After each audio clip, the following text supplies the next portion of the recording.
Good morning. It is Monday, April 20th, and I'm sitting out here on my deck out here outside the condo, and I wanted to bring to you a couple of thoughts for today to hopefully encourage you. I did get one question from someone who wanted to know what was my favorite book of the Old Testament. And they had said that they usually only read the New Testament and want to know what I liked about the Old Testament. Well, I like the Old Testament because I learned in Bible college a little saying that I found very helpful. It is that in the Old Testament, the New Testament is concealed, and in the New Testament, the Old Testament is revealed. And I believe that to be very true. I think that without a proper understanding of some of the things that are happening in the Old Testament, it really is hard to understand the New Testament, because the Old Testament is the Hebrew Bible, and the early disciples were all Jewish. And they're always talking about Jewish customs and traditions and referring to prophecies throughout the Bible. So I find that a general understanding of the Old Testament to be very, very helpful in understanding the New Testament. And my favorite book, actually it's two books combined, Genesis, Exodus, which Exodus is the continuation of the Genesis story. And I know a lot of people have trouble reading the Old Testament because they get hung up on the language. One of the suggestions I have for you is to get a modern day language version. I personally like the Message Bible just for reading, because it's a paraphrase in which Gene Peterson, the guy who actually did the work on it, tried to take the Bible and make it more readable for modern day readers. And I think he succeeded pretty well. And don't worry about all the names that you can't pronounce and places where you don't know where they are. If you really want to study that, you can buy a study Bible or go online, and they have plenty of maps that show all that. But for just understanding some of the stories, and that's what this whole Genesis Exodus cycle is all about, is story.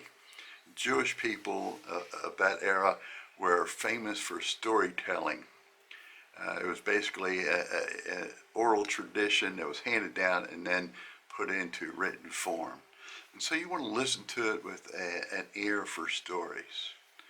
And then don't read it through like a novel. It was never written like a novel. In fact, modern scholars have defined at least 4 different sets of authors who put this material together.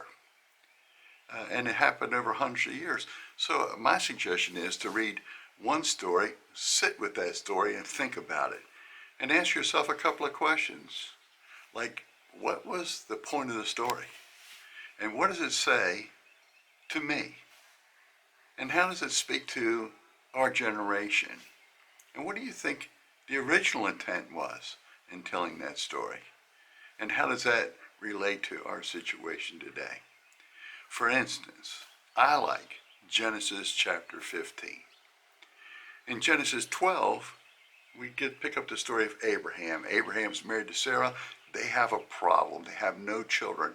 No children, no future. But God comes along and promises Abraham and Sarah that they will have children. And then there's this story that goes through, and it's very complicated, but easy to read if you just read snippets of it, but complicated too much for this story here today. But in Genesis 15, it's been a long time since God made that promise to Abraham and Sarah, and still no children. And God comes once again to Abraham and promises him that he'll have an heir.